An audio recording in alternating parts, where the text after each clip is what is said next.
everyone, welcome back to my YouTube channel Legal World. Myself Dr. Seema Goyal. In the series of jurisprudence, today I am going to discuss one of the most important concept, that is sources of law. If we talk about the sources of law, that can be classified under the three heads, that is custom, precedent as well as legislation. If we talk about the Professor Samand, according to Professor Samand, sources of law can be classified under the two heads. First one is formal sources, another is material sources. Law derives its validity from the formal sources of law, and the matter with which it deals, with it is composed of, these are the material sources. Thus, we can say that according to Professor Samand, the sources are classified under the two heads, that is formal as well as material. And material sources are further classified under the two heads, that is legal sources as well as historical sources. If we talk about the legal sources, they are recognized by the law itself, while the historical sources are lacking the formal recognition by the law. Historical sources are only the gate from which the new principles can find entrance into the law, and the historical sources operated only immediately and indirectly. There are the four kinds of sources of law, that is custom, precedent, legislation as well as agreement or the conventions. If we talk about the custom, that is the source of customary law. Second, that is precedent, that is the source of case law. Third one is legislation, that is the source of enacted law. And the last one, that is agreement or the conventions. These are also the sources of law.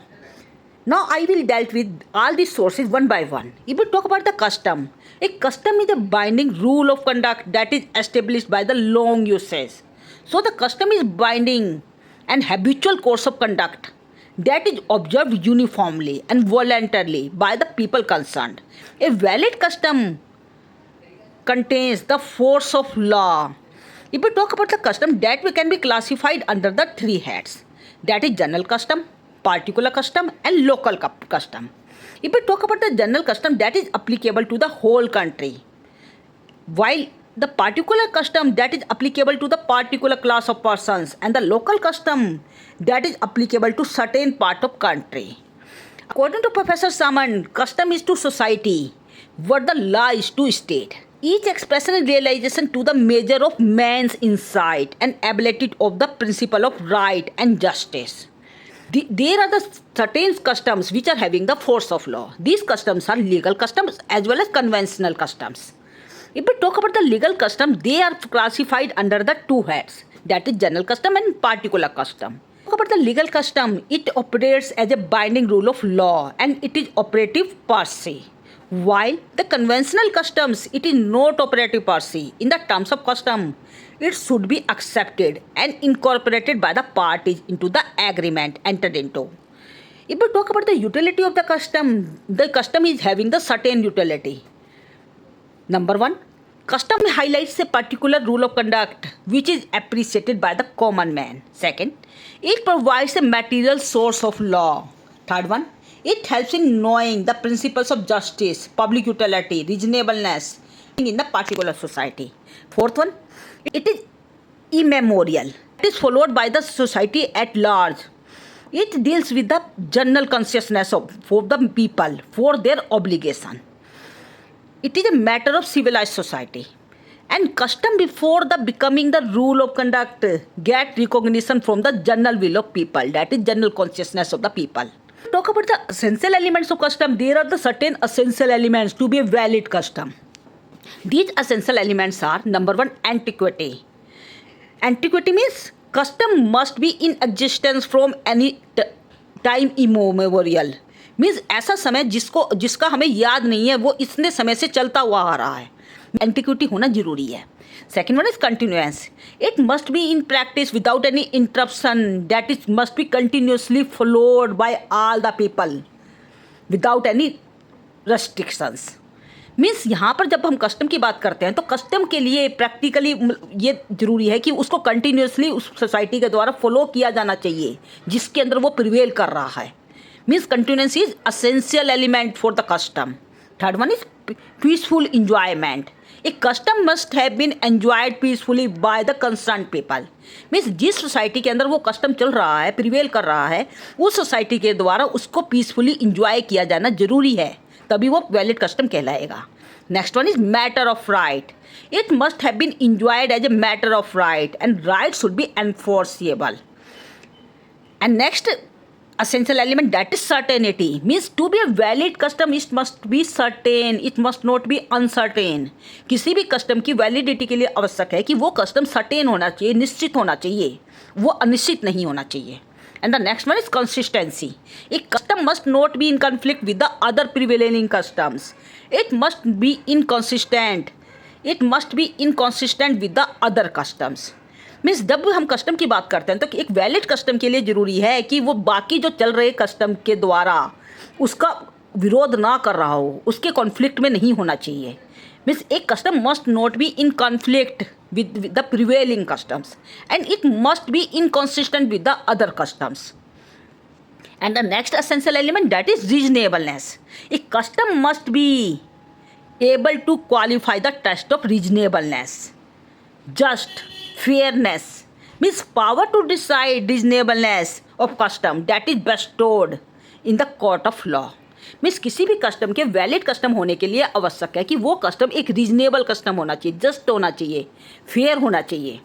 And the next is the conformity with the statute law.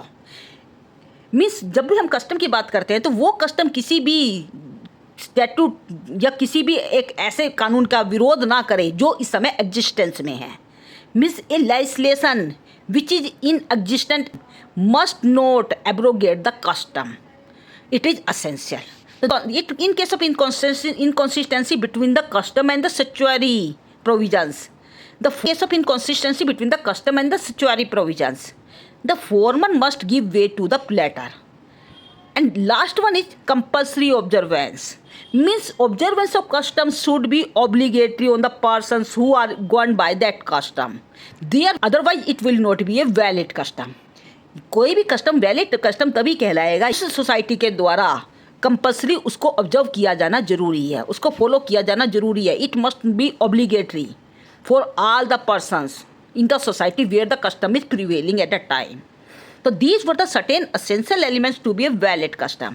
This custom gets qualify a legal rule. If you talk about this question, there are the certain test. First one is analytical view. According to Austin, a custom rule becomes a legal rule in two ways.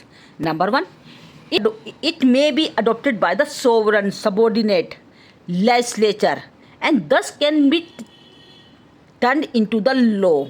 Second, a customary rule may take shape of the precedent being adopted in judicial decisions and it can require the quality of legal rules. According to this theory, the custom is historical material source of law. Second view is historical view. According to this, custom formulates the source of law. It is per se law. According to Savagny, custom do not require the declaration or the recognition by the state for their valid recognition, for their valid legal character. It is essential. According to James Carter, a judicial precedent is not law per se, but evidence of it is only the real law, that is custom. According to Professor Pusta, a custom is not only self-sufficient and independent of legislative authority, but a condition precedent to all the sound legislations. This was all about the custom. Second source, that is the precedent. A precedent means a previous instance or the case law which may or may not taken as an example for the rule of subsequent cases. जब भी court के सामने कोई case आता है तो पहले ये देखा जाता है कि इस तरह का केस यदि कोर्ट के द्वारा डिसाइड किया गया था तो उसको केस लॉ के रूप में आप ले सकते हैं. That is called precedent. That is previous instance or the case that has been taken by the court and that has been followed by the court. तो जहाँ पर हम बात करते हैं कि जब किसी भी ऊपरी अदालत के द्वारा, सर्वोच्च न्यायालय के द्वारा यदि कोई निर्णय दिया गया है और उसी तरह का कोई केस यदि निचली अदालत के पास आता है तो उस केस के लिए वो एक एग्जाम्पल क्रिएट कर सकता है. And that can be taken as an example for the rule of subsequent case. Precedent is a judgment or the decision of a court of law. Precedent का मतलब एक जजमेंट या एक ऐसा डिसीजन जो कोर्ट के द्वारा दिया गया था and which can be cited as authority for the deciding the similar set of facts. Which have come in the future case. तो ये फ्यूचर में यदि कोई केस कोर्ट के सामने आता है तो ऐसी स्थिति में जो केस पहले कोर्ट के द्वारा डिसाइड किया गया है उसको उस एग्जाम्पल की तरह हम ले सकते हैं और उसके वो that will cite as an authority for the deciding the similar set of facts.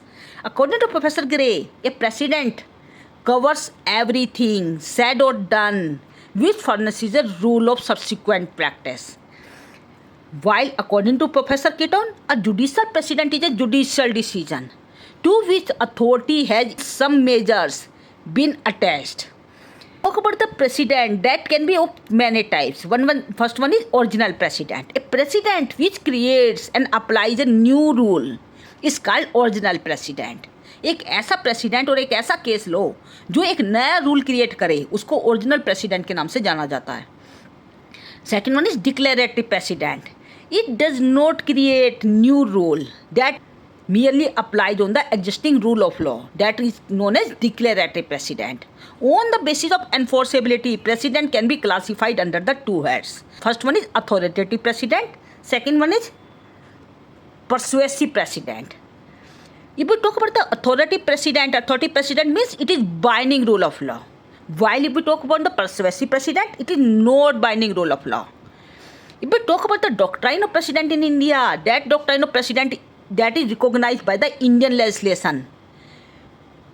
Main principles of this doctrine in India are: number one, all the inferior and subordinate courts are bound by the decisions of High Court to which they are subordinate, and decisions of other high courts have only the persuasive value for the subordinate courts. जैसे कि यदि हम किसी inferior या subordinate court की बात करते हैं तो इन्फीरियर सबॉर्डिनेट कोर्ट के द्वारा उन सभी डिसीजंस को फॉलो किया जाना जरूरी है जो किसी भी हाई कोर्ट के द्वारा दिए गए हैं, और वो उसके लिए एक तरह से प्रेसिडेंट कहलाएंगे. Second one is in case of conflict between the decision of the two co-equal bench of the same high court, decision of the later should be followed. Third principle, that is the smallest bench of high court consisting of a single judge, and the division bench which is of two judges, and the full bench that consists of more than two judges. So in that case, the decision of the largest bench that is binding on the smaller bench as well as the subordinate bench.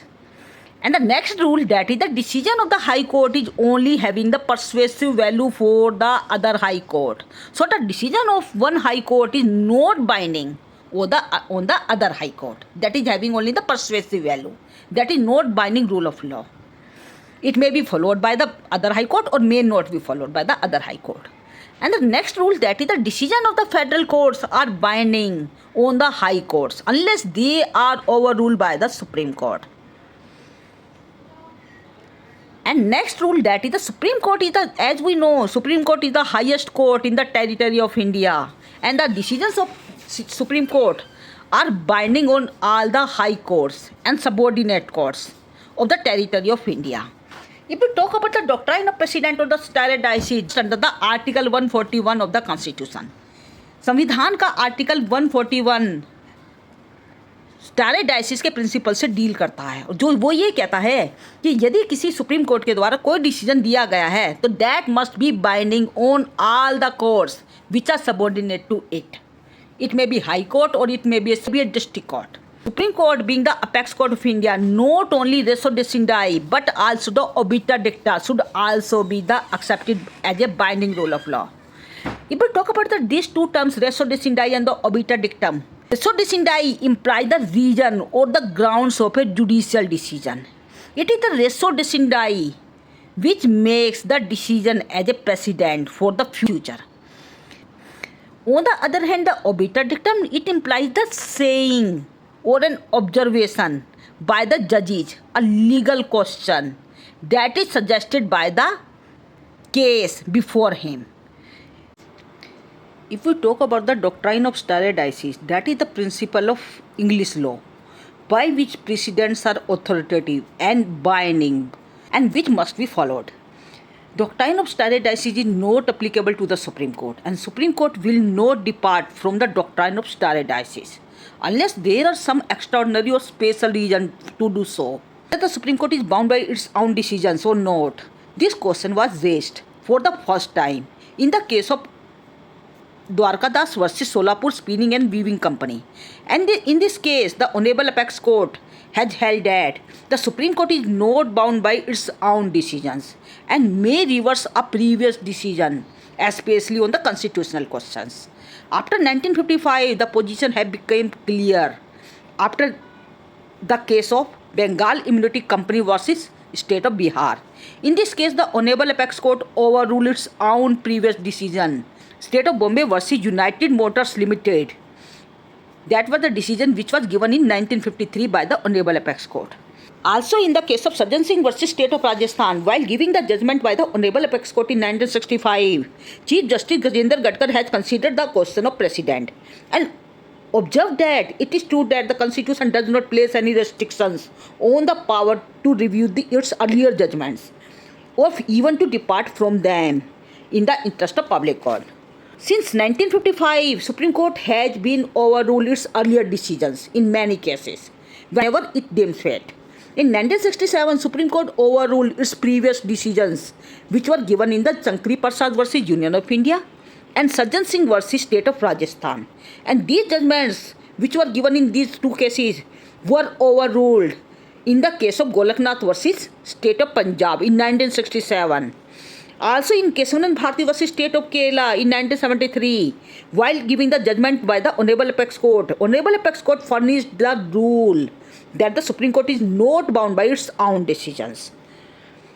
If we talk about the obiter dicta means statement by way of Halsbury law of England. It means statement which are not necessary to the decision and which go beyond the occasion and lays down a rule which are unnecessary for the purpose and which leave no pending authority on the another court. But the theories of the precedent, there are two theories of the precedent.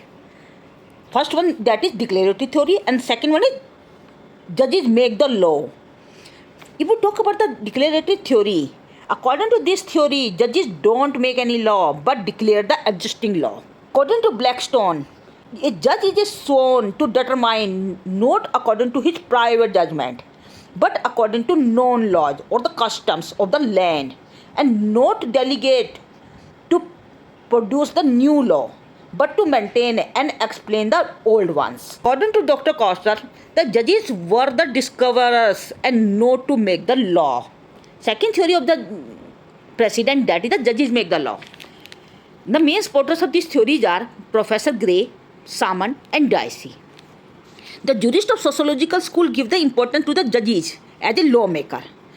According to Professor Roscoe Pound, he supported the judicial activism and the center of gravity from the legislation to the judges make the law. If we talk about the certain factors which destroy the binding force of precedent, there are the certain factors which are responsible for the destruction of the binding force of precedent. These factors are, number one, first factor, that is the overruling, which means reversion of the decision. Means it is done by the higher authority. Overruling destroys the binding force of law. This means it destroys the binding force for the previous decision. Means overruling done by subordinate tribunal will not be effective. If the overruling done by subordinate court, that will not be effective. Means overruling must be done by the superior court or the Supreme Court or the High Court. Second factor, that is the legislation in India. Parliament, being the supreme lawmaker, can destroy the effect of precedent expressly or impliedly. Precedents are only effective or valid only if they are not inconsistent with the statutory law. For example, 25th Amendment was done to nullify the judgment of Supreme Court in the Golaknath case. Also, 31st Amendment was carried out to abrogate the decision which was given by the Honorable Apex Court in the West Bengal versus Bodh Gopal. And the next factor, that is the ignorance of statute. A decision which is given by Honorable Court in the ignorance of prevailing statute, having no force, has no binding effect. And next factor, that is the decision in ignorance of decision that is given by the higher court or the tribunal. In case The subordinate court gives the judgment in ignorance of the decision which is given by the higher tribunal or the court. These decisions of the subordinate court has no force of law. And the next factor, that is decision of the court, that is equally divided, that is consisting of the even number of judges. When the decision given by the court consisting of the even number of judges, then the application that is deemed failed. And to avoid this problem, generally the court consists of the odd number of judges. So this was all about the precedent. And the next source of law, that is the legislation, that is Vidhayan. This word legislation derived from the two Latin words, that is legis and lactum. Legis means law and the lactum means to make or put or set. Thus the legislation means making the law, means law making body is known as legislation. In India there are two types of legislation. First one is, that is parliament, and second one is state legislature. To Professor Bentham and Stuart, the legislation includes both necessary the law making and the law evolved as result of this process. According to Professor Salmon, the legislation is declaration of legal rules by competent authority. Legislation as a source of law does not include the judicial decisions, customary or conventions, which are other sources of the law. According to Sir Holland, making of the general orders by our judges is true legislation. Also, according to Professor Gray, legislation includes the formal utterances of the legislative organs of the society. If we talk about in India there are two types of legislative bodies. First one is parliament, second one is state legislature. If we talk about the parliament consists of three organs, that is Lok Sabha, Rajya Sabha, as well as president. If we talk about in India there are two types of legislature is working. First one is parliament, second one is state legislature. If we want to make any legislation for whole of the nation, that is central legislation, then that is passed by the parliament. And parliament consists of three organs, that is Lok Sabha, Rajya Sabha, as well as president. In case if we want to make any legislation for whole of the nation, then it must be presented in the form of bill before either of the house, whether it may be Lok Sabha or a Rajya Sabha. And after passing by majority of 2/3 from one house, then it is presented to the other house. And after passing from both the houses, it must be signed by the president. And after signing by the president, it takes the form of statute. This is the primary legislative body. And the second legislative body, that is the state legislature. State legislature is also having the three organs, that is legislative assembly, legislative council, as well as governor. In case any of the statute that is needed for a state, that it must be passed by that particular state legislature. In India, there are 28 states and 8 UTs, and every state is not having the legislative council, while all the states are having the legislative assembly. In case any state is having the legislative body as well as legislative council, in case if we want any legislation for that state, it must be passed by both the houses by majority of 2/3. And after passing by both the houses by 2/3 majority, then it must be signed by the governor. And after signing by the governor, it must take the form of statute for that particular state only. In case the state is having only one house, that is legislative assembly, then it must be passed by that particular state legislative assembly. And after passing by the state legislative assembly, it must be signed by the governor, and after signing by the governor, it takes the form of statute.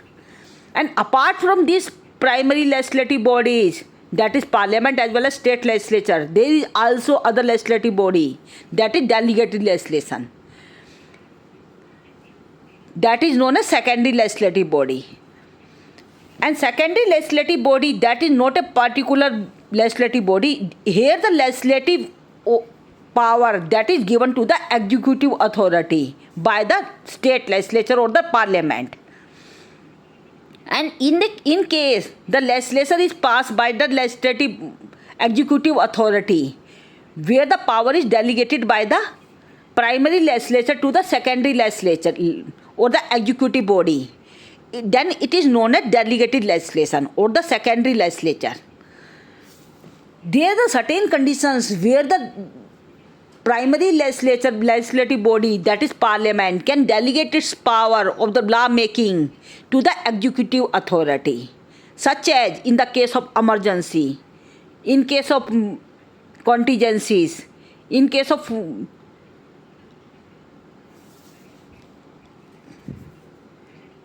contingencies, and this power can be delegated by the primary authority to the executive authority, and then such legislation which is passed by the delegated authority, that is known as delegated legislation. And all about the legislation. India में दो प्रकार का legislation काम करता है. एक तो होता है पार्लियामेंट, जिसको संसद कहा जाता है. दूसरा होता है स्टेट लेजिस्लेचर. पार्लियामेंट के तीन भाग बताए गए हैं, दैट इज लोकसभा, राज्यसभा और प्रेसिडेंट. यदि हमें किसी भी सेंटर के लिए, देश के लिए कानून बनाना होता है तो पहले इन दोनों सदनों में से किसी एक सदन में बिल की फॉर्म में लाया जाता है, और यदि पहले एक हाउस में जब उसको मेजॉरिटी के द्वारा ये पास हो जाता है तब ये दूसरे हाउस में भेजा जाता है after passing by both the houses, और दोनों सदनों में पास होने के पश्चात इस पर प्रेसिडेंट के साइन होने कंपलसरी हैं. और जैसे ही प्रेसिडेंट के साइन होते हैं ये विधायन का रूप ले लेता है, स्टैट्यूट का रूप ले लेता है. सेम प्रोसीजर स्टेट लेजिस्लेचर के द्वारा भी अडॉप्ट किया जाता है. इंडिया के अंदर यदि हम स्टेट लेजिस्लेचर की बात करते हैं तो इसके भी तीन भाग बताए गए हैं, legislative assembly, legislative council and governor. जब भी हमें किसी एक पार्टिकुलर स्टेट के लिए कानून बनाना होता है तो पहले लेजिस्लेटिव असेंबली या लेजिस्लेटिव काउंसिल में बिल की फॉर्म में इसे पेश किया जाता है, और एक हाउस के द्वारा 2/3 मेजोरिटी से पास होने के पश्चात इसे दूसरे हाउस में पास करने के लिए भेज दिया जाता है. और जब वो दोनों हाउसों से पास हो जाता है उसके पश्चात गवर्नर के साइन होने के पश्चात ये विधायन का रूप ले लेता है. और ये जो कानून होता है ये केवल उस पार्टिकुलर स्टेट पे ही लागू होगा जिसके स्टेट लेजिस्लेचर के द्वारा इसे पास करवाया गया है. यदि हम पार्लियामेंट या स्टेट लेजिस्लेचर की बात करते हैं तो ये प्राइमरी लेजिस्लेटिव बॉडीज़ कहलाती हैं. प्राइमरी लेजिस्लेटिव बॉडीज़ के अलावा यहाँ पर एक डेलीगेटेड लेजिस्लेटिव बॉडी भी पाई जाती है जहाँ पे विधायन अपने कार्य को एग्जीक्यूटिव को दे सकता है, और एग्जीक्यूटिव विधायन के कहने पर कानून पास कर सकता है. यहाँ पे कुछ ऐसी परिस्थितियाँ देखी गई हैं जब विधायन ने अपनी पावर को एग्जीक्यूटिव को डेलीगेट करके कानून बनवाए हैं, जिसे डेलीगेटेड लेजिस्लेशन का नाम दिया जाता है, और इसे सेकेंडरी लेजिस्लेचर भी कहा जाता है. And this was all about the legislation. And if you have any doubt, you must put down in the comment section. And don't forget to like, share and subscribe this channel for the further update. Thank you.